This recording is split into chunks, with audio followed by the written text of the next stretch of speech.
ডিভোর্সের ২৫ বছর পর নিজের প্রাক্তন স্বামীকে নিজের বৃদ্ধাশ্রমে দেখে চমকে গেলাম। ভাবতে লাগলাম এই লোকটা এখানে কেন, আর এখানেই বা কি করছে? তাও আবার এত বছর পর এই লোকটাকে এইরকম ভাবে দেখতে হবে যা কল্পনারও বাইরে। একদম খুঁটিসুটি মেরে বসে আছে, দেখতে একদম অসহায় লাগছে। নিজের মাঝে খুব সংকোচ করতেছিলাম যে তার সামনে যাব না যাব না, তারপরেও অনেকটা জড়তা নিয়ে তার সামনে এগিয়ে গেলাম। অথচ আমি যাওয়ার পর ওই লোকটার ভাবের কোনো পরিবর্তন হলো না। বুঝতে আর বাকি রইল না যে সামনে থাকা মানুষটা আর চোখে দেখতে পাই না।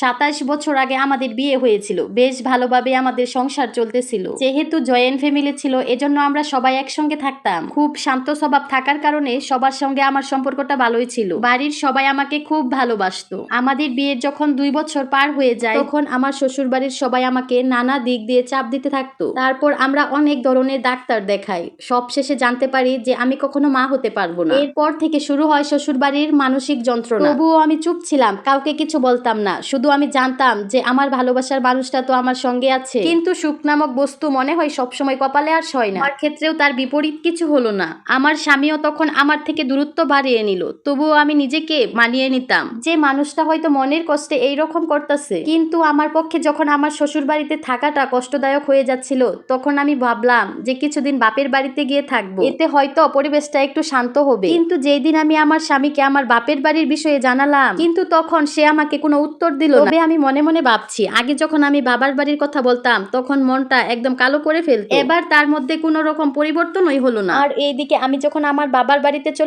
চলে যাওয়ার ঠিক ৩ দিন পর একটা চিঠি আসলো। চিঠির মধ্যে লেখা ছিল যে আমার স্বামী নতুন করে বিয়ে করছে এবং আমাকে ডিভোর্স দিয়েছে। এইসব দেখার পর যখন আমি কাগজটা হাতে নিলাম, তখন পুরো দুনিয়াটাই আমার কাছে অন্ধকার হয়ে গেল। তখন আমার কাছে কিছুই আর বুঝতে বাকি রইল না যে তারা এইসব আগে থেকে প্ল্যান করে রেখেছিল। শুধুমাত্র আমি কবে বাড়ি থেকে বের হব এই অপেক্ষাই ছিল, যার জন্য এত কষ্ট আর অপমান সইতেছি। যখন পাশ কাটিয়ে চলে গেল, তখন নিজেকে একদম একা মনে হচ্ছিল। ভাবলাম ওই বাড়িতে গিয়ে এই বিষয়ে প্রশ্ন করব, প্রতিবাদ করব, কিন্তু মনে হলো যার জন্য প্রতিবাদ করব সেই তো আমাকে চায় না। তাই ওই বাড়িতে গিয়ে আমার আর কি লাভ। আমিও ডিভোর্স পেপারে সাইন করে কাগজটা পাঠিয়ে দিলাম। আমাদের ডিভোর্সের পর আমার স্বামীর সঙ্গে আর কখনো কথা হয়নি বা যোগাযোগও হয়নি, কারণ আমি নিজে থেকে সকল প্রকারের যোগাযোগ বিচ্ছিন্ন করে দিয়েছিলাম। ক্ষণে ক্ষণে মনে হতো আমার মতো নিঃসন্তান স্বামী ত্যাগী মানুষের পৃথিবীতে না থাকাই ভালো। কিন্তু একটা সময় বুঝতে পারলাম যে নিজের জন্য না হলেও অন্যের জন্য হলেও বাঁচতে হবে। যারা কিনা আমার মতো ভুক্তভোগী নারী আছে, শুধুমাত্র তাদের জন্য হলেও আমাকে বাঁচতে